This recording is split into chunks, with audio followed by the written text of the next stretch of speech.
Welcome back to Kingos Lab IT Console. This is part 3 of our video series of Server 2012 R2. Today, we're going to learn how to join a server, that is, join a client system to the domain controller.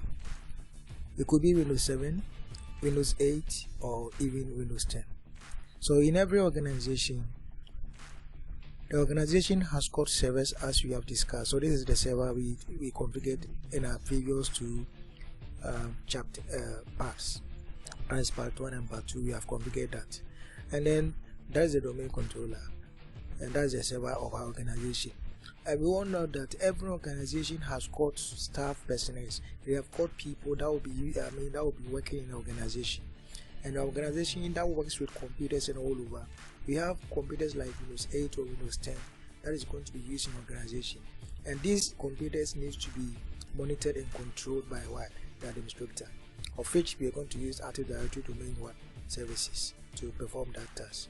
So we spoke about Active Directory Domain services in DNS. Now it is configured in chapter 1, part 1 and part 2 of our video series.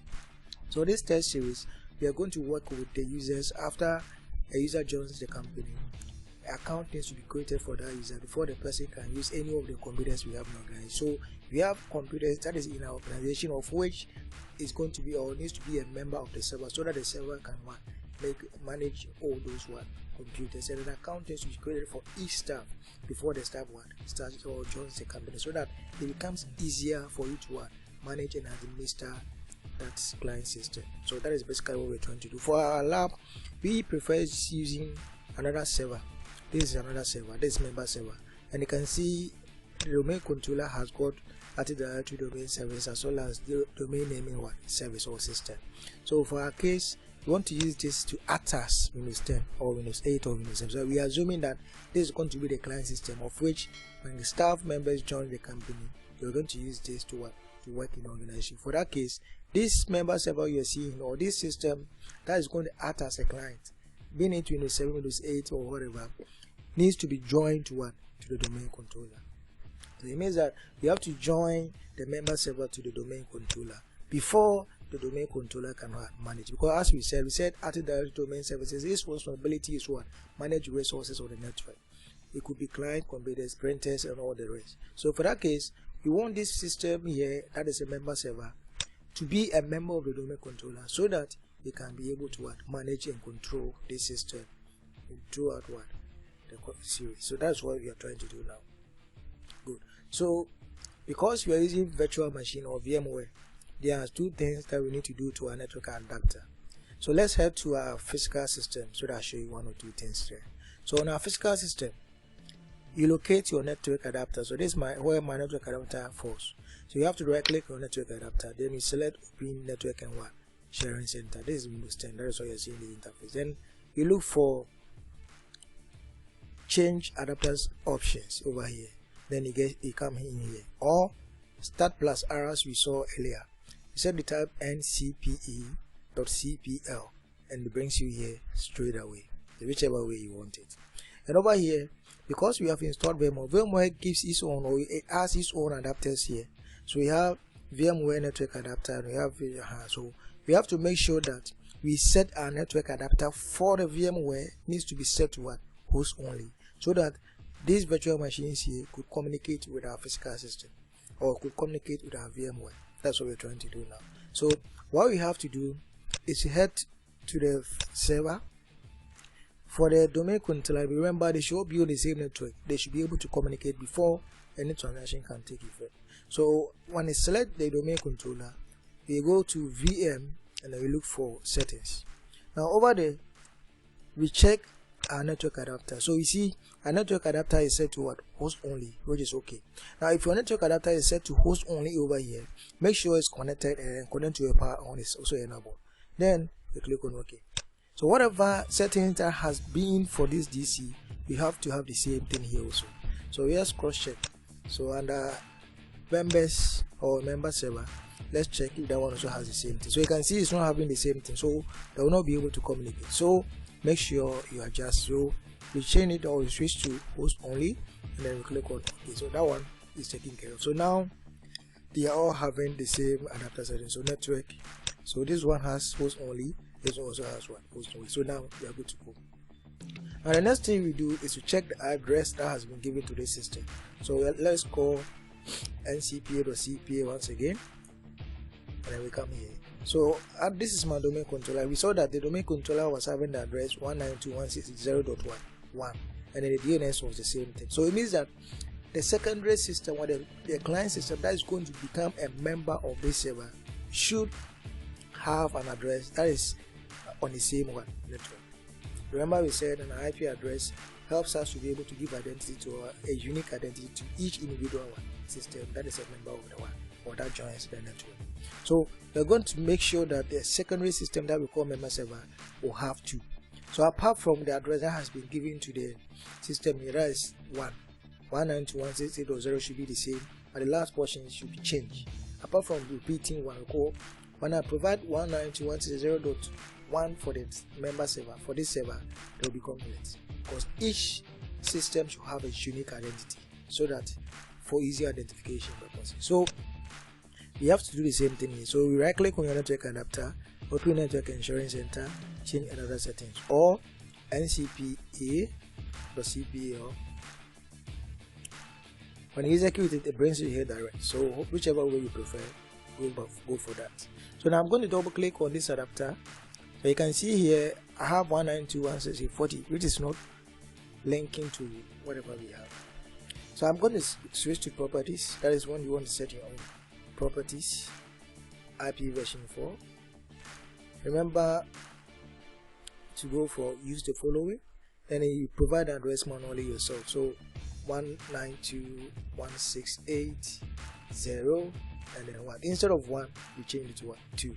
You maintain the information what you have here, because you want to join the system to the domain. You want this to be able to communicate, and we want to be able to control the system from the domain controller. We want to be able to manage this system from the domain controller, and we want to join it to the domain.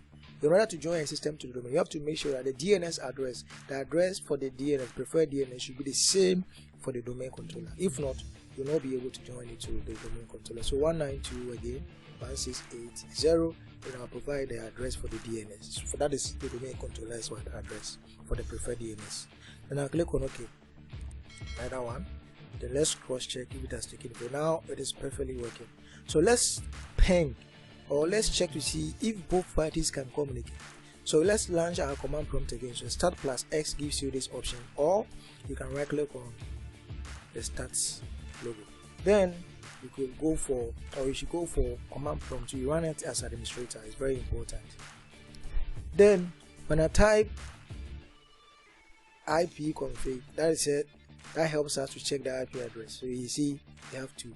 So now CLS, we say clear the screen. So let's ping. So if you want to communicate with the domain controller to be sure whether they can communicate, the tool or to go for is what? Ping. That's the utility. So we type ping, and then followed by what? The IP address of the domain controller, which is 168.0.1.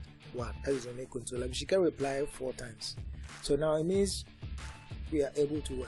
So it's perfectly communicated. So let's switch to the domain controller and try to see if you can ping a member server to be sure that that site you can communicate. So over here too, we do the same thing. When I type IP config, this is the domain controller, which the IP address is 1. This time around, we're going to ping 192.168.0. We're pinging the member server, the one we want to join to this domain. So when you execute that, you have seen that this side are getting an error. It says request timeout. So you are getting request timeout. Now whenever you are getting request timeout and one side can communicate to one and the other can communicate to the other, it means what is preventing you is what we call firewall. Now firewall prevents incoming and outgoing traffic. So any traffic that comes from this member server, it will be prevented by this, and transactions from this side to that side will be prevented. So in order for them all to communicate perfectly, firewall needs to be disabled on both parties, then they can perfectly communicate. So let's minimize our command prompt for now.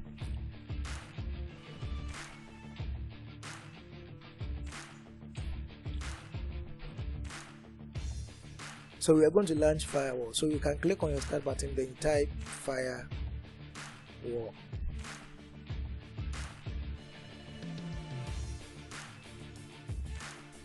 And here is it. So you have firewall. So we have to turn off our firewall. So let's put it off for all of it. So firewall is off for this side.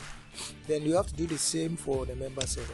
This time around we are going to use the shortcut start plus R, then you type firewall.cpl. This also will launch similar thing. So you see, that's the easiest way out. So you want to check these two and you're good to go. So now let's go and then ping it once again to see if there will be a reply. So now you see it is perfectly working. So when you are trying to ping both sides, or to ping a client system or any system that is on your network and you are not getting a reply, check to see if whether firewall is enabled or disabled. If it's enabled, disable it and try again, and it should perfectly work for you. So basically that is how to work with this. So now we are perfectly working. So now let's move back to the member server. So now that they are able to communicate, I need to join the system to the domain. So in order to join the system to the domain, we said you can use it. You can use either the command line or the command the Graphical. But for our case, we are going to go for the Graphical. So to go for the Graphical means you have to launch Fire Explorer. So this is the Fire Explorer. So you just have to right click on this PC and then go for properties. Then over here we have what we call change settings. So just click on change settings, then we come here change. So you can see now the name that has been given out to this system, we have to change it to a new name. So for this case, we saw how to make changes in part 1. That's where we learned how to work. So if you don't know how to change your computer name, you can reference to part 1 to see how to change your computer name. So let's call this system client. So let's call it client PC, or we call it PC1. So we have given it a new name. So now what we need is to join this to the domain. So we said we want this to be a member of the domain controller, so it has to join to the domain. Then over here we type the domain name. We type the domain name. So our domain name is what? King Lab .local. This was it. So we click on OK. So if it is perfectly, if it goes through very well, they'll ask for the username and password of our domain controller. So I'm going to provide my domain controller as well. So that one is administrator, and our password is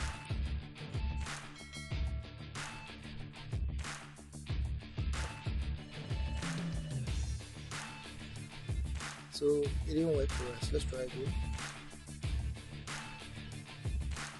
But let's check the name of the account first.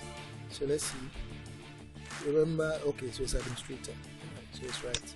So we type it once again. Administrator.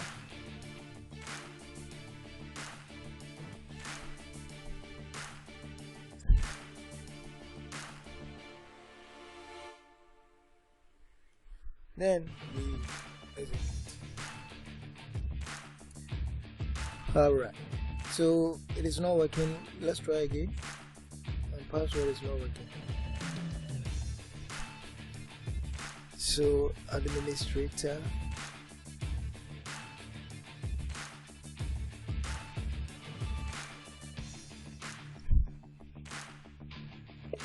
let's try to see now. Good. So now it is perfectly working for us. So it says welcome to the domain. So now this system has been joined to the domain straight away. So you click on OK, and the system will ask us to restart this. So we are going to restart the system. So now you've been able to restart our system. So you are restarting this server. So now you have joined the system to our domain. So it means that we can centrally control or work and then set policies or anything we need to do, manage this member server. So anytime a system joins to your domain, to be sure or to track to see if it has been joined to the domain or not, what you have to do is you head to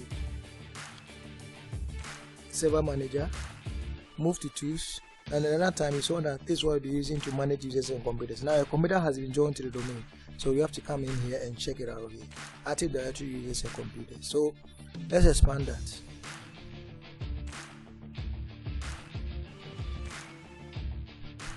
So here we are now. So what we can do here, when I click on computers, any computer that joins the domain as a client system, it will appear here. So you can see we call this system PC1, and PC1 is now showing here now. So as we said, so this is the part that we'll be using to manage every computer that is joined to the system and every user that is joined to the system as well. So in our next video, that is part 4, we're going to see how to create a user account in here. We also will create a department, and then we're going to try logging in with the user account that we create on our client system, that is member server. So let's check to see here now. So now you can see you have to create an account for this person, so that when a person logs in, he comes and select other user and provide his own credentials to log in. So that is how to set up and to join a system to the domain controller. See you in the next series.